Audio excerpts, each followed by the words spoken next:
Welcome, everybody, to the NFL Pick'em Show on the Grueling Truth Sports Network. We are at week one. Been a while since we've done a show. I'm your host, Mike Goodpaster. I want my other host, Steve Risley, 1981 national champion, member of the Indiana Basketball Hall of Fame, was drafted by the Phoenix Suns, but he got cut. But it was just because he was a seventh-round pick, and the guy they kept was third round. They'd given him more money up front. Help me welcome to the show, Steve Risley. How you doing, Steve? Did they pay guys up front money?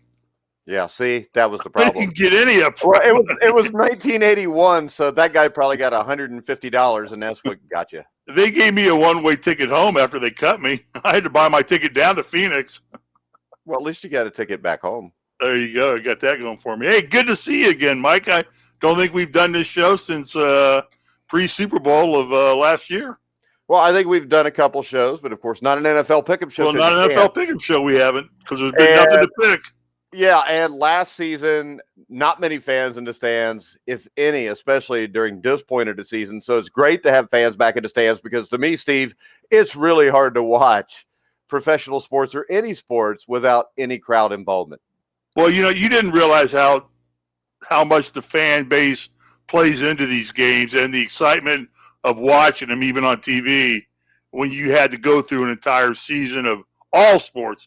Baseball, auto racing, football, basketball. I mean, to see these stands empty, God, I welcome the fans back more than anything. That's been different from last season to what we're going to get this season. Just the fever pitch, the having the people in the stands and everything, just is going to make it a lot more fun to root for your own team and to root against your vilified opponents. All right, we're going to start off with the Thursday night game. At the end of the show, me and Steve will give our Super Bowl picks, which I'm sure will be really accurate on that. We're going to start off with Thursday night football. We've got the Tampa Bay Buccaneers hosting the Dallas Cowboys. And for the second straight year, it looks like COVID is going to have an impact on the NFL season. It's likely going to happen in the first game. The Cowboys just this week, might lose Zach Martin, their starting right guard. And losing your best offensive lineman for a game is almost always bad. But for the Cowboys, it's especially bad when you consider the fact that their starting quarterback, Dak Prescott, is coming off 2 injuries. He hasn't taken a snap in 11 months, and this is his first game back. He didn't play in the preseason. I think there's still questions about how healthy he is. This is one of the best defenses in the NFL. The Tampa Bay Buccaneers are favored by 7.5 this game, Steve. We're picking the games against the spread. What's your take on this game? Do the Cowboys have any shot at all? Well, I think they have a shot. I mean, I watched the Hard Knocks episodes, and it was the Dallas Cowboys this year. They seemed fired up, ready to go, excited about playing, guys healthy. I think this is going to be a reoccurrent theme for the first week or two maybe, and maybe a discussion you and I will have and banter back and forth whether it means anything or not. But by paring it down to 3 weeks, the preseason schedule, you're just not giving your veterans any chance to dial anything in under game situations at all. And while I think a lot of these guys definitely are ready worthy, but still just to be able to get some direct timing down, just a little bit of game sweat. I think that's just going to be one of these non-factors. And you talk about Dak Prescott, here's a guy coming off 2 injuries, not 1, and he's yet to take a snap in a game. And I might have liked to say, I want this guy to take some snaps and get a game feel for how the stuff's going to handle under pressure. And I think we saw that in this. It's an off-base beat here, but if you watch the IU-Iowa football game, 2 ranked teams coming in week 1 of the NCAA, and their quarterback, Penix Jr., had come off a severe injury the year before, knee injury, and he looked so out of sorts on the field. Just he was throwing off his back foot, just doing things that he'll correct over time. I mean, they're in the film room with him right now, correcting it all. But that cost, the fact that he wasn't probably game ready cost him the game. So Dallas's Achilles heel to me is that neither Ezekiel Elliott nor him are really what I would call game ready. But Dallas is built a formidable defensive line. One of the kids which in that defensive line, I actually coached in high school, Randy Gregory. So coached him in basketball, and talk to him mentally about football. But, there's a kid who's been fun to watch if he can keep him sober or something. But when we look at the game, Steve, 7.5 points. I think the one advantage you have here, if I'm playing Tampa Bay, I would rather play them early in the season before Brady gets these legs. Yeah. But this isn't like last year where they get blown out by the Rams at home. I think this is a team that brings back everybody. And the fact that they bring back everybody makes them extremely dangerous. It has to make them the favorite to win the Super Bowl this season. I'm going to take Tampa Bay. I'm going to take the 7 or give the 7.5 points. And I'm going to feel pretty good about it because I think the Cowboys have a lot of offensive weapons. You got Amari Cooper, CeeDee Lamb, Ezekiel Elliott, Dak Prescott. The offensive line's banged up. I think they'll be able to score some points, but I don't think that they're going to be able to score enough points to win this game. I'll take the Bucs and the points. And real quick, you there, Dan? Hey, yeah, I'm here. How are you? Hey there. We have the third to our NFL show every week, Dan Kornhouser. Did I get it right or Kornhouser? How you say it? Kornhouser, not Kornheiser. Yeah, that's because Steve was all excited because he thought maybe you were related to Tony. I wish. That would be awesome. But we are picking the first game right now, the Cowboys and the Bucs. The Bucs are favored by 7.5. I've taken the Bucs and given the points. Steve, you like Dallas here in the upset, don't you? Since we're keeping track of this. No. Since we're keeping track of all this, I'm going to bet smart with my money this year, and I'm going to say I think the continuity that Tampa Bay is going to be able to show early under the leadership of Tom versus I think what's going to be a lack of continuity, not a lack of talent or ability of the Dallas Cowboys. I just think the Cowboys are going to need a couple weeks to dial everything back in. So I'm going with the spread. I'm taking the 7.5 and going with Tampa Bay. All right, Dan, you agree, or are you going the opposite direction? It's going to be it's tough. Week one's always a tough week to pick, but I'm going to go with Tampa Bay here as well. I don't see any reason why they don't take it.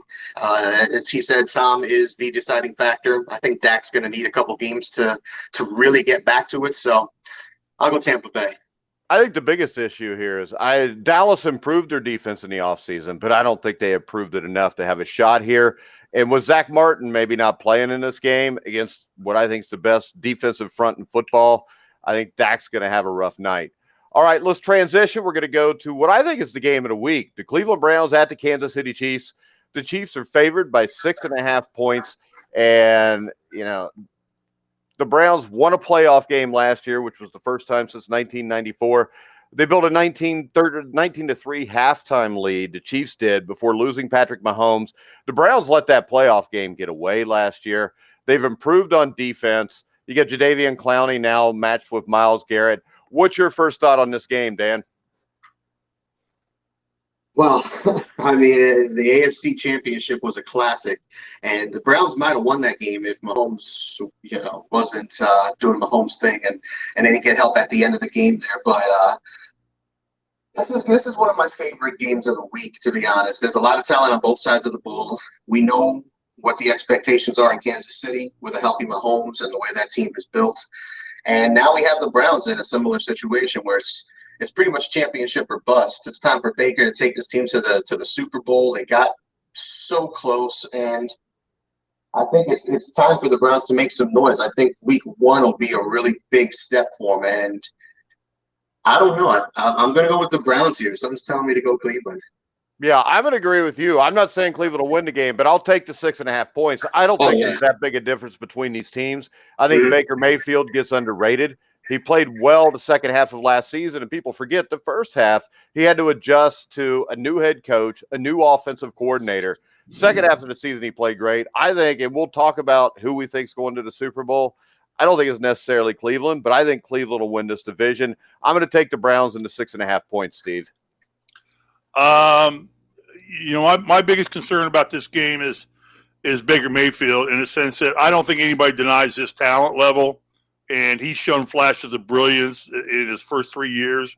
But I think it's time for him to start putting up consistency and not making some of the sophomore mistakes he continues to make. And he does 9 great things and then loses 8 of those great things by one bad choice.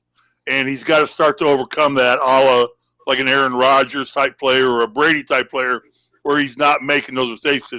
I think that he's a next level quarterback. Mayfield is, but right now the Chiefs are playing at home.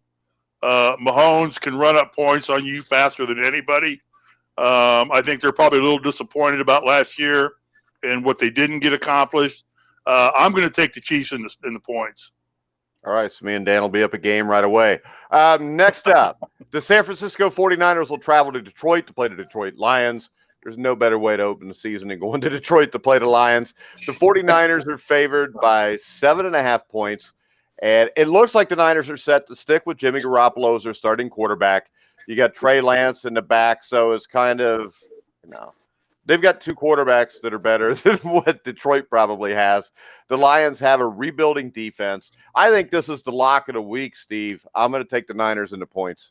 I'm in the same boat you're in. I think that the 49ers are probably right at this point just on the cusp of being one of the slightly more underrated teams, a lot just because we don't know what to expect of this team due to injuries across the board. What does Garoppolo do coming back? Other players that have been injured, key players that have been injured. But I think the 49ers have the tools in their armamentarium. And Detroit's got nothing. Are they going with Goff? What the hell is an armamentarium? Armamentarium. What's an armamentarium? It's your armory. It's your weaponry. Oh, why wouldn't you just say armory? But you ever watch Game of Thrones? No. Okay, well, that explains a lot. All right. So, Steve, you're going with the 49ers? I'm going with the 49ers all the way, and the points, yeah. All right. And giving up the points. I'm taking the Niners also. I don't think the Niners are on the cusp of being a Super Bowl team. I think Jimmy Garoppolo eventually will get hurt because he's Jimmy Garoppolo. I think they've got a lot of great talent in San Francisco. I'm one of the few people that's not sold on Kyle Shanahan. I think he's basically lost 2 Super Bowls with his play calling in the last, 4 or 5 years. I'm going to go with the Niners to win this game, though, Dan, and to cover the point spread. I'm right on there, too. As a Lions fan, I know what this team's going to be this year. I think the over-under for them is 4.5 wins. I'm taking the under all day. This is one of the worst rosters in football, one of the worst defenses in the league. And the offensive line should be a strength, but can we run the ball? Will that get finally done? Hawkinson's already dealing with injury going into week 1, so he's not going to be 100% this week. And it's just overall just mediocre roster. I'm going to take San Francisco, and double digits will be my guess. The great thing for me, Steve, is we've found somebody, a fan of a team more pathetic than my team, which is the Cincinnati Bengals, who will host the Minnesota Vikings. The Bengals are getting 3 points. The Vikings are favored by 3. I think this. I'm going to start off with Dan because I know you're an NFC North fan since your team's in it. I think the Vikings are big time overrated going into this season. So do I. They are one injury away on offense to either Cook or Jefferson or Thielen to being, for being like mediocre. And the defense, you got a whole brand new secondary at corner pretty much. I'm not impressed by their pass rush besides Hunter. And there's been a lot of moving pieces on that side of the ball this offseason.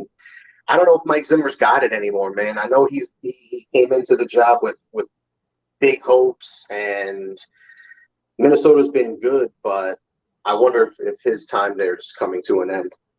All right, so you taking the Bengals or the Vikings? I'm going to take the Bengals. All right, you're taking the Bengals into points. Steve, what's your take on this game? I mean, I think when I look at this, it's obvious the Vikings are going to try to run Dalvin Cook often.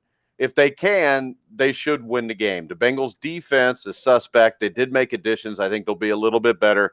But do you like the Vikings in the points here, or you want the Bengals and take the points? No, I think Joe Burrows is a game effect player. I think that he has that ability and that talent to control a game by himself. I think he's that good. Now, he's coming off an injury. We haven't really seen the full effect of what he can do, but we know what he can do. And I think that opening up against the Vikings, who's a mismatched kind of mediocre kind of team to begin with, they've got their own problems going on up there. Hell, the Colts even beat them in preseason, which is unheard of. And I'm going to take the Bengals all the way on this one in the points easily. I think it's bigger than 3 points. All right, I'm going to take the Vikings. I'm going to give the points. I think Zach Taylor is still a 12-year-old middle school kid trying to coach an NFL football team. I think that the offensive line will be better, but it's still trash. And in the end, Zach Taylor is the issue in Cincinnati. I think Joe Burrow is good enough to win you a bunch of games. I don't know that he's able to do that with Zach Taylor, as I like to call him Opie Taylor, running around the sideline, acting like an NFL football coach. As a Bengal fan, I almost hope for 3-13 or 3-14, so they'll fire his ass and bring in somebody that can actually coach. And get a good draft pick, yeah. I don't care about a draft pick. I just want a different football coach. And my thought is, with all the talent offensively on this roster, somebody that's an adult may want to coach it now, which we all know Zach Taylor got it because Mike Brown is a joke. The Bengals front office is a joke, and nobody wants to be there. So, we get these tirades on the Bengals all the time. Don't worry about it. He loves the team. He hates the ownership and leadership. He loves the Bengals. How about this? There is no leadership with the Cincinnati Bengals. We go on. We do an hour-long show. 50 minutes of it is spent on the Bengals front office. Because they're dumbasses. Next up, you want to talk about? How much? I got a question for you. How much does Jamar Chase fit into this? I mean, do we have to have him going for Burrows to have some weaponry to fire to? I think we have to be able to block other teams' defenses for the Bengals to be able to win games. I don't think it matters. Wide receivers are a dime a dozen. I don't care who they are. You can find wide receivers anywhere. You know, you go watch a high school football team. If there's 70 kids on the team, usually 50 of them are skill position players. It's hard to find offensive linemen. And the Bengals have failed miserably at that. They failed miserably on almost every first-round pick the last 5 years. So when you look at that, but I do have this. The Detroit Lions and Cincinnati Bengals front office is nowhere near the Houston Texans, who are going to be a 2.5-point underdog to the Jaguars, who were the worst team in football last year. It looks like Tyrod Taylor's starting for the Texans, Dan. Yeah, it looks like that. And I think Davis Mills was listed as the number 2. That may very well be the worst quarterback room in the NFL. That might be worse than some college quarterback rooms right now. So who are you taking, Jaguars or Titans? If you take the Texans, you're getting 2.5 points. I'm going to go with the Jags on this. The Jags, they're not good, and we'll see what Urban Meyer does, but the Texans suck. They're so bad. Their roster's so pathetic. I think they got Hargreaves ranked as one of their top 3 corners. It's just gross all around. Yeah, and Coley is their head coach, and that guy does not belong as an NFL head coach. He's actually a joke as a human being, too, which really sucks for them. Steve, what do you think? Jaguars and Texans. Texans are 2.5-point. You got a lot of what-ifs with the Jaguars. You got what-if with their quarterback, Lawrence, and then you got a what-if with Urban Meyer. Hey, but you know what? This is the one thing we don't have a what-if. Would you rather have Urban Meyer or Coley? Would you rather have Tyrod Taylor or Trevor Lawrence? Again, I didn't get to finish my statement, but I know. I think I know how much it stung me last year when the Jaguars beat the Colts in the first game of the season last year. When that was a chalk-up win for the Colts, and they get dumped in the first game. So I'm taking the Jaguar in this one as well. I think Trevor Lawrence will come out. He's a solid deal. He's a solid quarterback. Kind of in the mold of a Joe Burrows, but I don't think he has the talent of a Joe Burrows. I think he's in the same mold as a Joe Burrows. And Urban Meyer is a winning coach anywhere you put him. I don't believe he is. Okay. I believe he's a college coach that's a bullshit artist. And I don't think that will work with adult males. So, and we see in college how many times Nick Saban failed in the NFL. Nick Saban's maybe the greatest college football coach that ever lived because, adults with children and wives don't fall for your crap like they did, like an 18-year-old kid. So, you know why? Why Saban failed in the NFL and not in college? NFL has salary caps. It's true. College football doesn't have salary caps. Well, you can bury it. You can pay it.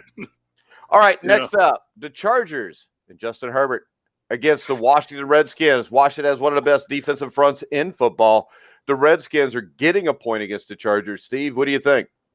Chargers. I think Justin Herbert comes back. And there's a lot of hype about that football team out here in Los Angeles. They practiced well, apparently. There's a lot of unity and camaraderie amongst they like their new coach. They're excited about him, the offensive system that he's put in. Hebert coming back. I think Chargers are going to be probably a little bit above 500 team this year. I don't know that they're not Super Bowl material in any way, shape, or form. Maybe not even playoff material, but above 500. But, yeah, I like the Chargers in this game. All right, Dan, agree or disagree? I'll agree. The Chargers are actually healthy, which is never a thing. And I'm excited to see Derwin James on the field. I'm excited to see Herbert here too. He's got weapons around him on offense. That rebuilt offensive line, that was a huge thing for them this offseason. They had to improve that offensive line, and I think they did across the board. And Washington's good, but I don't know, man. Are we going to – which Fitzpatrick are we getting? Are we going to get Fitzmagic, Fitztragic? He's going to throw 3 touchdowns and 350 yards, or is he going to throw 3 picks? We can get literally either one. Just flip a coin. And I think Washington might be one of the better teams in the NFC East. But against a talented team like the Chargers, though, I want to take the Chargers with that sort of line. All right, I'm going to take Washington and the point. And the reason I say that is this. To me, Ryan Fitzpatrick is the epitome of false hope. I mean, it seems to me like Ryan Fitzpatrick, start of every season, comes out and makes everybody think he's all of a sudden a great quarterback. And then the bottom falls out. The other thing is this. You have a rebuilt Chargers line. That rebuilt Chargers line, how much have they played together so far in the preseason? Every one of them. The thing about offensive line is you get great offensive line through continuity and playing together. They're going to go against Chase Young and a defensive front that is going to get after them. I think in the end, the Chargers will be better than the Redskins at the end of the season. Yeah, I call them the Redskins because Washington football team just sounds stupid. But the Chargers, to me, might be a playoff team, but I think Washington wins game 1. I think if they played this in game 10, I think the Chargers would run all over them. But I'm going to take the Chargers in this one. Next up, Carson Wentz is a 2.5-point underdog at home against the Seattle Seahawks. We'll let Steve start since he's a Colts fan. Well, the question mark, is Quentin Nelson and Carson Wentz, both of them coming off injury. Carson Wentz coming off really a bad season before where he finally got benched. And coming into a new environment, new situation. I think Carson Wentz is one of those guys, maybe gives you a little bit of what you talked about with Fitzpatrick, a little bit of false hope. You think we picked up a great quarterback or a bona fide NFL starting quarterback, but time will tell with him. I mean, second practice into it, he's hurt again. And he had surgery on his foot for an undisclosed injury. They never did really disclose what it was, but he is slated to start the first game. Nelson, I think, is a go-to at this point, which solidifies their offensive line. They're starting off with a new left tackle. Costanzo finally retired, sadly. He was a good stalwart player for the Colts. So defensively, I think the Colts are going to show up well. Secondary's tough.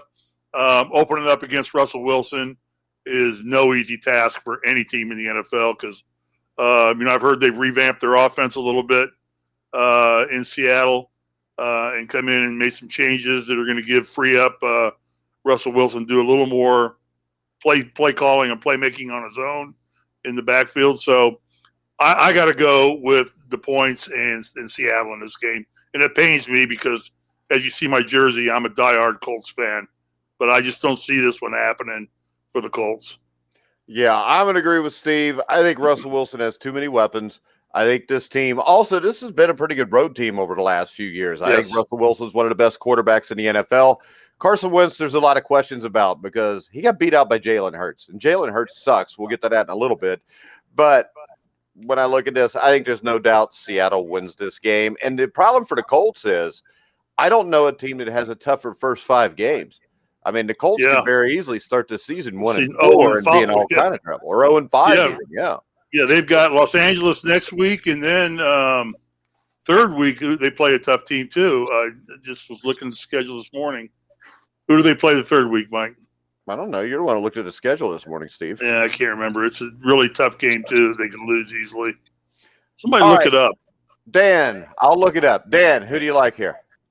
I'm going to go with Seattle. I'm excited to see what this new look offense is going to be. They did spend the offseason apparently installing a whole bunch of new things for the passing game and stuff like that. They hated that they were so slow with their pace last season, one of the slowest teams in terms of plays, run per game, and pace. So I'm excited to see what they got. I'm going to go with the Seahawks. The Colts have a bunch of problems. I don't trust Wentz. It's a nice little line, too, 2.5. Not bad. All right. The Colts start the season off, of course, in Seattle. Then they host the Rams. They go to the Titans. They go to the Dolphins, and they go to the Ravens. I think if you look at the rest of the Colts schedule, though, if they could go 2-3 the first 5, they're actually doing a decent chance to make the playoffs. Yeah. All right. Yeah, and they're facing the NFC West. The Colts are, so they're going to play San Francisco still. They're going to play a lot of run and gun, tough football to the Cardinals. They got a tough schedule this year. All right, next up, we get the New York Jets, the new look New York Jets, which since 1968 has always been the same thing, really. But the New York Jets at the Carolina Panthers. The Panthers are favored by 5 points. Dan, what do you think? That's quite the line. Are the Panthers that good, or are the Jets just that bad? I'm going to probably go with the Jets on this, though. We always see rookie quarterbacks, so not always, but we can see rookie quarterbacks put up some big numbers in week 1.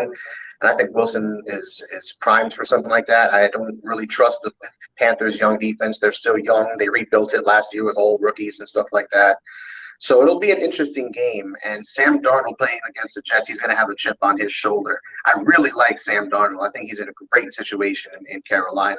But I think this is one of those weird week 1 games where, the Panthers are probably the better team on paper. And you hope Darnold is better than what he was in New York for them. But I don't know how I feel about that -5. Yeah, the line causes me some concern, but I think Sam Darnold is going to light the Jets up. I don't think Zach Wilson's ready to play quarterback in the NFL. And it's also, most of the times you see a rookie quarterback have a great game in his first game, the common denominator is they're usually at home. This is going to be an away game in Carolina against Sam Darnold, who is probably going to have more. He's probably going to have a mountain on his shoulder more than even a chip. I'm going to reluctantly take the Panthers and give the 5 points because I think Sam Darnold's going to have a really good year. And I think the Panthers could make some noise this year. Steve? I'm just going to echo what you said rather than repeat it all.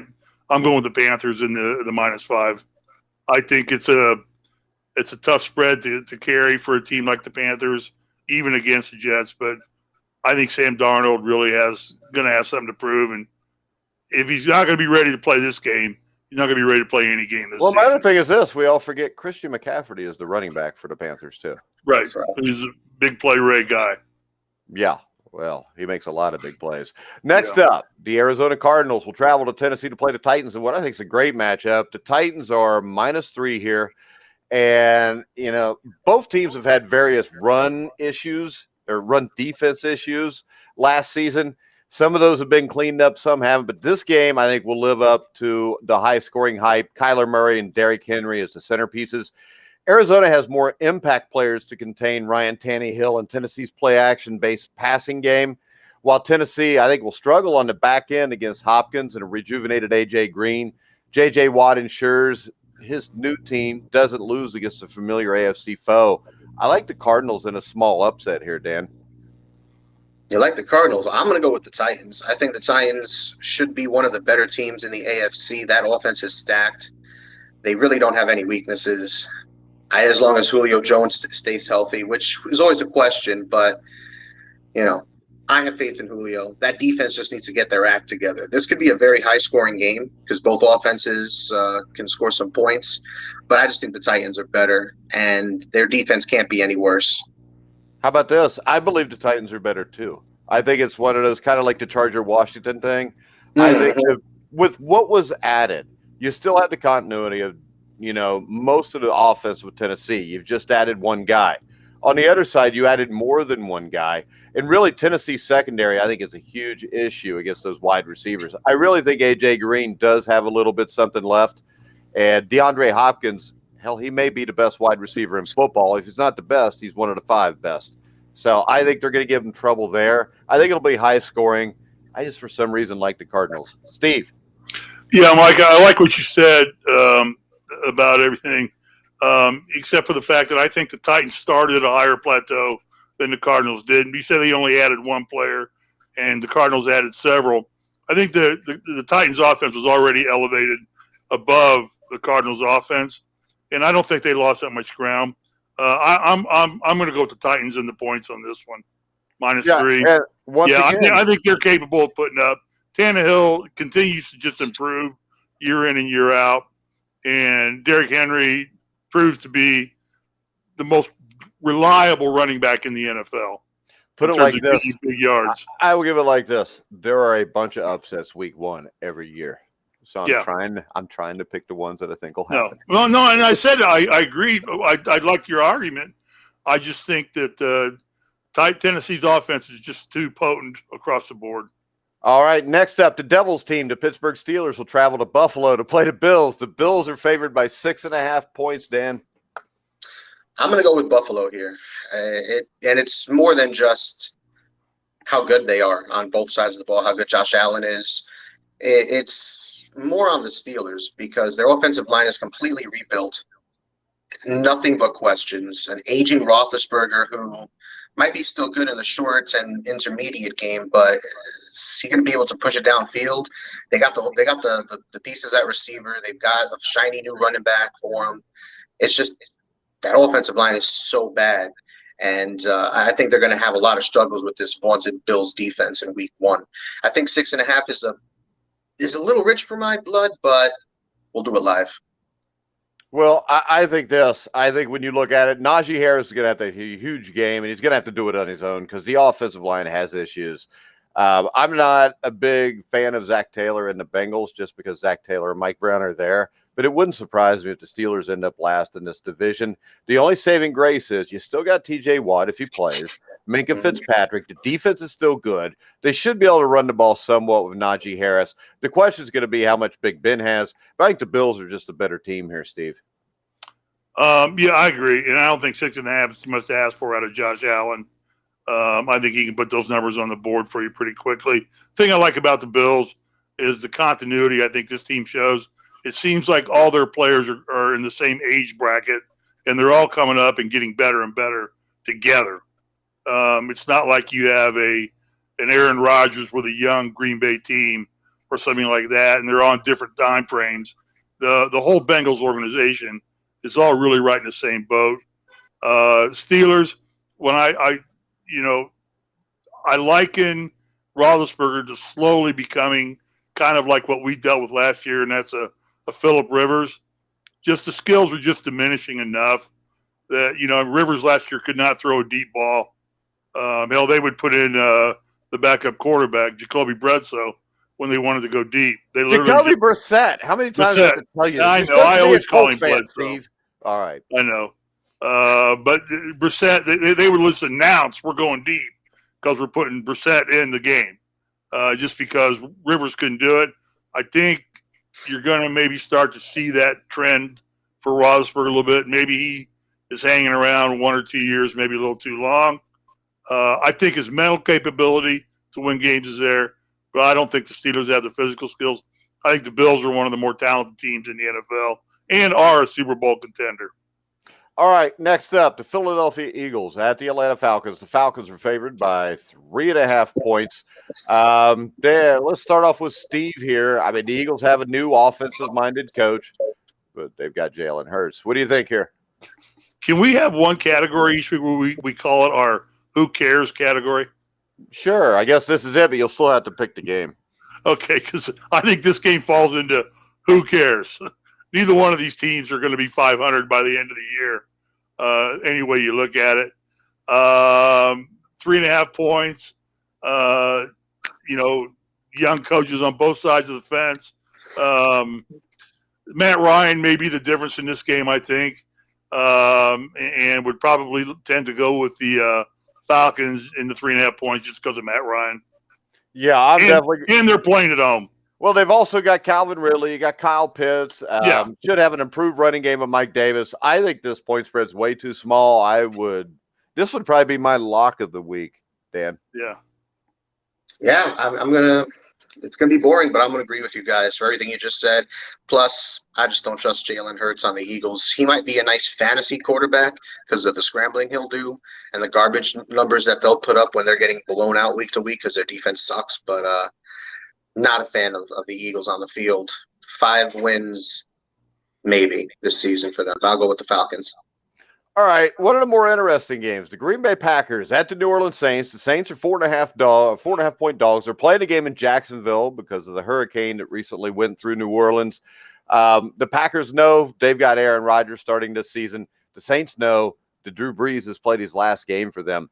Green Bay's offense is reliable. You know, they've got principal skill players like Devontae Adams, Aaron Jones. New Orleans is kind of a wild card with Jameis Winston, no Michael Thomas in the lineup. Alvin Kamara is going to have to play huge here. What do you think here, Dan? This is one of the games I'm struggling with this week, but I'm going to go with the Packers in this game. It's going to be close. I don't know how I feel about that plus 4.5, and we know how good the Saints are at home. Breaking a new quarterback. They're not at home. Well, they're in Jacksonville. And the problem is this: Green Bay, you're probably gonna have more Packer fans in this game than than you are New Orleans Saints fans. Yeah, maybe. But if it was in New Orleans, I'd be leaning more towards the Saints. But all things being equal on a neutral field, Packers, Aaron Rodgers, baby. All right, Steve, agree or disagree? Well, I don't know if I agree or disagree either way. I just say this game hinges, I think, on Aaron Rodgers to a great degree as to how bad the win is for the Packers. I think we got to see where Aaron's head's at right now. Is he pissed off that he had to come back to the Packers for another year, really? Didn't have much other options. Is he happy about coming back to the Packers for another year? Is he still sitting there waiting for a phone call from Jeopardy since the original replacement host for Alex Trebek got shit canned or poop canned? I don't know if I can say that now. It's too late. You already said shit, Steve. Go ahead. That we have new ownership. So, but I think is he just waiting to get the call from Jeopardy? And he did a good job in the Jeopardy tryouts. I thought he was a worthy candidate to take that job. But I think this game's is the Packers to lose. I don't think 4.5 points is a lot to put in Aaron Rodgers' hands. I think the Packers cover this one easy, especially, like you said, Mike, they're playing outside of New Orleans, and they are playing in Jacksonville, which you could well see as many Packers fans in that stadium as you do Saints. If the Saints had a healthy Michael Thomas, I think I'd roll with him because I think Jameis Winston is going to be a surprise star of this season. I like Jameis Winston. I think Jameis Winston was in Tampa Bay. Tampa Bay had receiving talent. The O-line was bad in front of him. The defense wasn't that good when he was there. The coaching wasn't that good until he got Arians. I mean, this is still a guy that, led the NFL in touchdowns. The same time he led the NFL in interceptions. So if he can rein that in and cut down on the interceptions, there's enough talent in New Orleans. New Orleans has one of the most talented rosters in football. So if Jameis Winston's ever going to get it done, it's going to be right now. All right. I realized I spelled Giants wrong. Look at that. Oh, no. The Broncos at the Gannettes. So the Gannettes are 2.5 point underdogs. Steve, what do you think? A rematch of Super Bowl 21. Yeah, I think the big question here for the Broncos is they're facing, with who's their two quarterbacks, Teddy Bridgewater. And who's the other guy, Mike? Drew Lock. They got to get set on that, I think, before they get some continuity built in that offense. If they're going to flounder around with that all the time, they're going to flounder as a team because we know how important the quarterback is. But I still like Denver and the 2.5 points in this game. All right, I'm going to go the opposite way. I think the Giants are going to win the NFC East. I think they're going to win this game. But I still. How many years they got with that new quarterback there? 3 years now?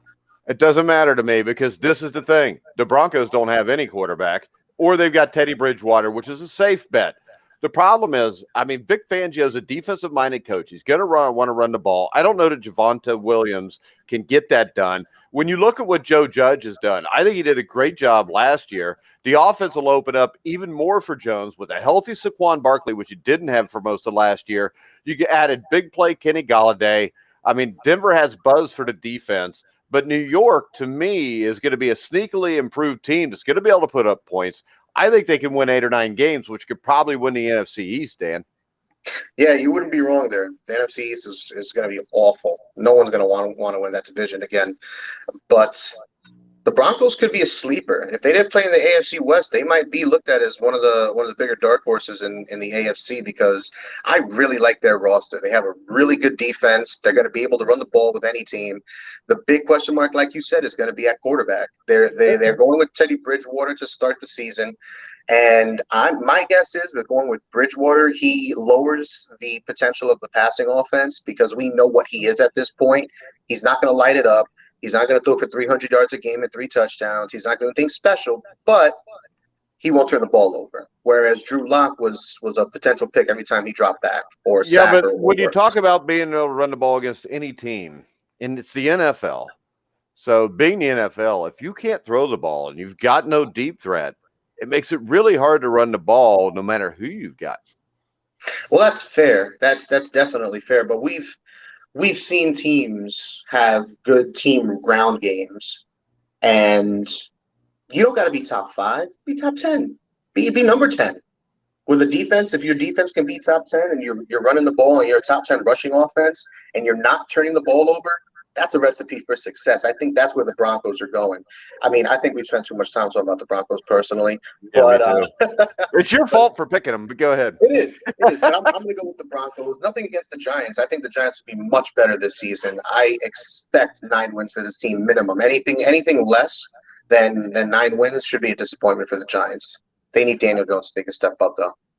All right. No, well, we've been saying that for a couple of years now. Well, and I just want to close out by au contraire, you two. I think Dallas runs away with the NFC East this year. Hey, just so you know, Dan, Steve's never been right on any prediction he's ever made. Well, we'll see. We'll see this week. All right, next up, the Dolphins at the Patriots. The Patriots are favored by 3 points. The Dolphins are rebooting their offense in the first full year of Tua Tagovailoa. The Patriots have Mac Jones. I think I think Miami's really missed on a huge opportunity with a lot of draft picks. I don't think this is a playoff team. I think the Patriots are going to be in the playoffs with Mac Jones. Dan, I think the Patriots win this game, too, by 3 or more. Yeah, I'm going to go with the Patriots as well here. It's the first week of the season, but you know Bill's going to have that team ready. And that defense, the Patriots defense could be one of the better ones in the AFC.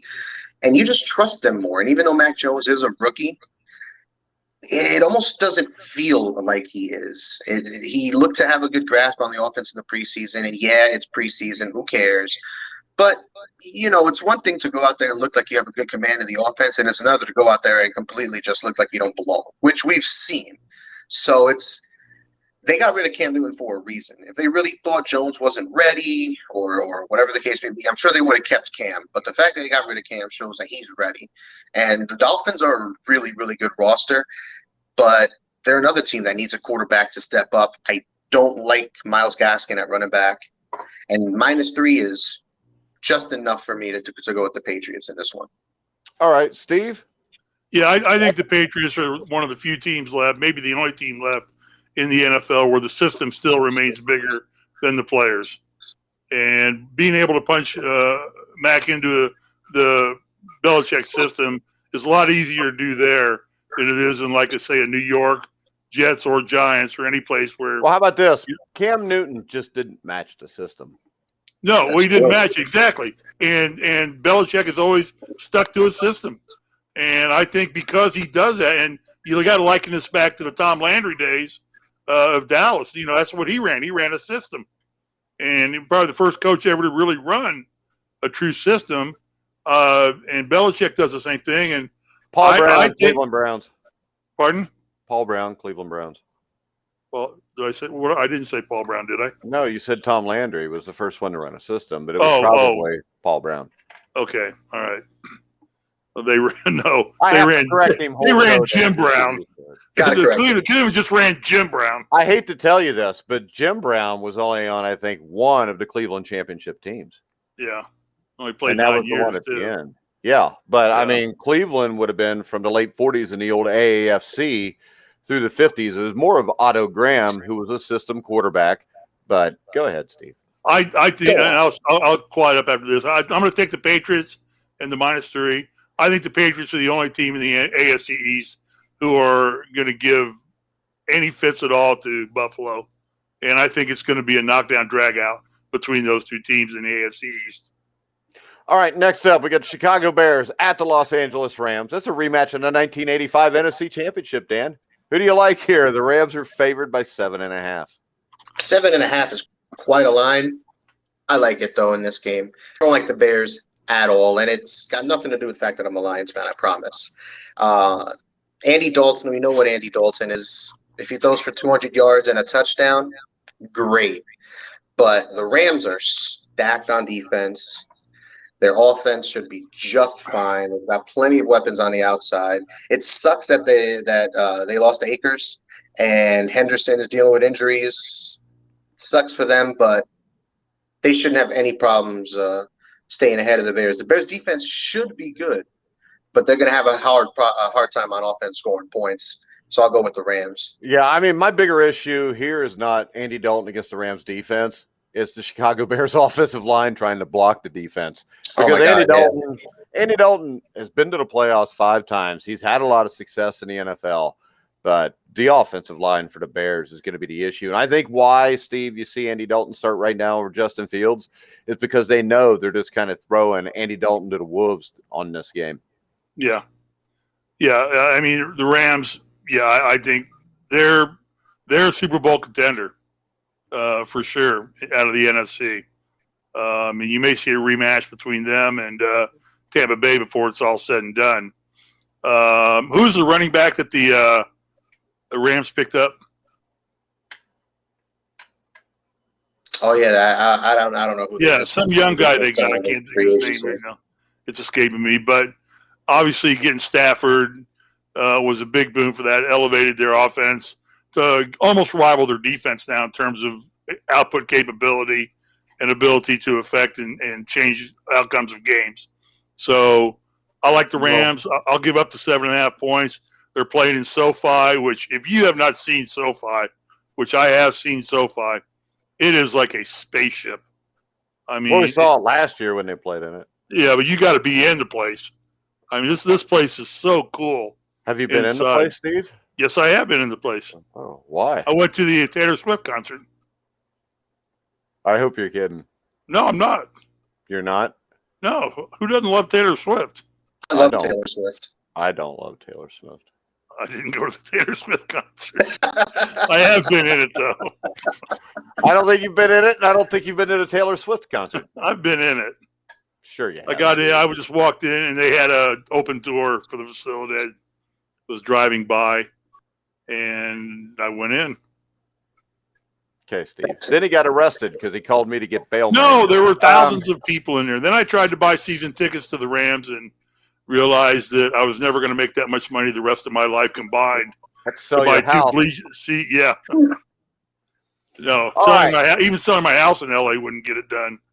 Monday Night Football, the Baltimore Ravens at the Las Vegas Raiders. The Ravens are favored by 4.5. I think the biggest issue here is the Raiders' defense, Dan. Raiders defense really has to get it together. They had questions all over the field, the field on that side of the ball. But honestly, I don't like this line. I don't like this line at all. I think it's awful. I'm going to go with the Ravens all day on this one. They're the better team. I know the Raiders are a sleeper pick for the playoffs and a wild card team. I don't trust it, though. I don't know what John Gruden's doing out there. I know there were rumors him trying to get trade for Mack, try to get Mack back from the Bears during the offseason. That didn't go anywhere. They brought in Yannick Ngakoue to plug in at start at defensive end, try to bolster that pass rush. But that secondary is a question. And I think the Ravens just going to beat these guys up. I'm excited to see what Gus Edwards can do as an RB1 for the Ravens. They did sign Le'Veon Bell as well to fill in for J.K. Dobbins, who's out for the year. I don't think Bell's going to be relevant in this game, but should be fun to see him in a Ravens uniform. What is the last time Le'Veon Bell was relevant in an NFL football game? 2 years minimum.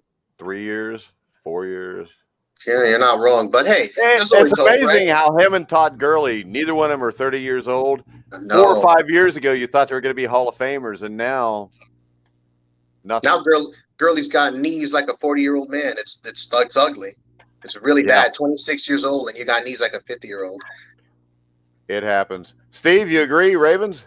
No, I'm going to go with the Raiders and the points. I'm going to do this. I'm going to agree with Steve. Just because there's always upsets. This is the first game in Vegas. Yeah. The Raiders are going to pack that house. And this is my issue. Gus Edwards, do we really know that he's a stud? In the limited time that he's had, he puts up numbers. The average is nice. The yards after contact is nice. And he's not a dancer. I hate guys who dance around in the backfield. Not many people can get away with that. And so here's your issue. Hold on a second, because this is the issue. You hit it. He's not a dancer in the backfield. Who is a dancer in the backfield? Le'Veon Bell. Who does not fit their offense. They went from having 3 running backs and Lamar Jackson and being a run-heavy team to now Gus Edwards and Le'Veon Bell. I mean, I think that's an issue. Oh, it definitely weakens their running game for sure. J.K. Dobbins has potential through the roof, and that job at 1A was going to be all him. I think Bell would be serving more as like a change of pace guy. I think Edwards is the one who gets most of the work. But it looks like the Ravens might want to open it up a little bit. They signed Sammy Watkins. They drafted Rashad Bateman. So maybe they want to spread it out a little bit more and open it up a bit more in the middle of the field. Maybe that'll help them out. But, yeah, their running back room is definitely worse, subbing Bell in for Dobbins for sure. So I think from here on out, the development of Lamar Jackson tells you how far this team goes. And I don't think they developed him the last few years. I don't think they've got the right offensive coordinator to develop him. I don't think they've had enough weapons around him. And Rashad Bateman and Sammy Watkins doesn't really strike fear in my heart if I'm defending them. I think that's because Bateman just needs a little bit of time to get some love in the league. He was great at Minnesota. The measurables are right. He tested well. His hands are strong. He's a good route runner, and he ran from all the different positions, outside and in the slot at Minnesota. Yeah, but this is all stuff they should have addressed over the last 3 years. And it seems like they just addressed it now. You get rid of Orlando Brown, which was your Pro Bowl tackle. I mean, I don't know here. I think the Ravens are going to slip. That's the main reason I think the Browns are going to win the division is the Browns got a little bit better. I don't see where the Ravens really got better in the offseason. Plus, I think the Ravens get a little bit of the benefit of the doubt with that coaching staff, and the history of that franchise. Do you want to talk about consistency and continuity? Well, they got it. So that'll be a huge part of it. And even though the team is still building around Lamar Jackson, this is the year for Jackson. As with all these other young quarterbacks, you hit a pivotal point. And I think this is the year he hits that point where it's basically, are you what you've been? Is this as good as it gets? Or are you going to take that next step as a passer? Yeah, Sammy Watkins and Bateman don't really excite you. Bateman might, but Sammy Watkins doesn't. I mean, if you got Julio Jones this offseason, you're looking at that Ravens team and you're like, oh my God, Super Bowl or bust. It's that simple. I'm not, because I'm not convinced Lamar Jackson's that good of a quarterback yet. Yeah. So I mean, I think he's good, but we're talking about taking a team to the Super Bowl. And I know guys like Trent Dilfer and stuff have done it before, but that hadn't happened that often. And not to say Lamar Jackson's not as good as Trent Dilfer, because he obviously is. Hell, Steve's almost as good as Trent Dilfer. But still, I mean, when we look at it, I guess me and Steve get the Raiders, you've got the Ravens. So before we wrap this up, give me your Super Bowl prediction, Steve. I mean, this is total speculation at this point. No shit. That's why we're doing it. It makes it more fun. And okay. Because you already did. So do you just want who's going to play in the Super Bowl? I just give me two AFC and NFC champions. I like Tampa Bay against Buffalo. Tampa Bay against Buffalo. That's a safe pick. What do you think, Dan? I'm going to go Green Bay and Kansas City. Green Bay? The hell did that come from? All I'm right. going to say Aaron's going to play like a man on fire. If he's healthy this year, they're going to win 14 games. He's going to He's going to be doing Final Jeopardy. He'll be doing Final Jeopardy, which is on just before the Super Bowl. I think he's going to want to stick it to those guys, man. Let that GM know. Let the GM know that he sucks. You want to get rid of me? You want to get rid of my people? I'm going to win a chip on my way out, and I'm going to show you. I love it. Yeah. Well, this is the thing, though. It's been a decade since he's done something like that. And there's been a lot of playoff games where, especially NFC Championship games, where he's been really subpar. So I'll still take Tom Brady. I will take Tampa Bay. And even though I think I picked him to lose the first week, I'm going to go Tampa Bay. What the hell with it? I'm going Tampa Bay against Cleveland. Woo! There it is. Yeah. Sometimes you just got to have some hair on your balls and be a man, Steve. I hear you. I think Buffalo's as big a gamble as Tampa Bay or as Cleveland. Nothing's a big gamble. I think Kansas City's the player in the AFC. That's a team you got to go through. I don't think so. I think Buffalo is consistently gotten better. I think Kansas City, there's still questions about the defense. They won the Super Bowl because their defense, the last half of 2 years ago, was the best defense in the NFL. They've consistently, piece by piece, lost those guys. Last year, I don't think it's any coincidence. They got beat up physically in the Super Bowl. I don't know that physically they got any better. And to me, the Buffalo Bills were still a year away when they played Kansas City. I think the Buffalo Bills are the most talented roster in the AFC. Dan? Yeah, I couldn't agree more. I like what the Bills did this offseason. They added to the trenches on the defensive side. They kept the offense together. I really like Buffalo. Buffalo's the safe choice. They've got talent both sides of the ball. The AFC East is rough, but unless Josh Allen gets hurt, this team should be right in the thick of things. 12, 13 wins minimum. Can't believe I picked Cleveland to go to the Super Bowl. That's awesome. All right. I know, but still, I didn't pick them against the Lions at least.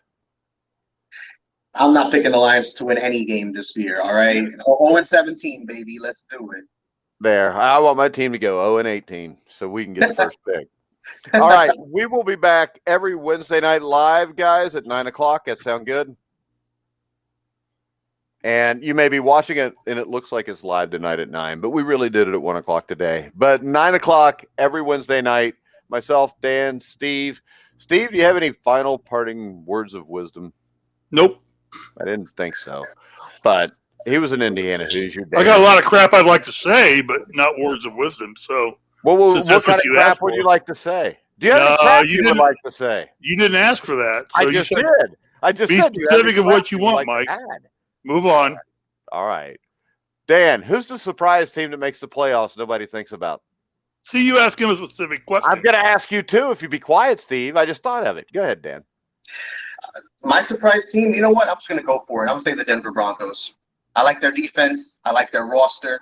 If they don't turn the ball over, they can surprise some people, keep games close. It'll be ugly, but if they win 17-10, that's still a win. I'll go with the Broncos. Steve? I think the Dallas Cowboys are going to surprise a lot of people.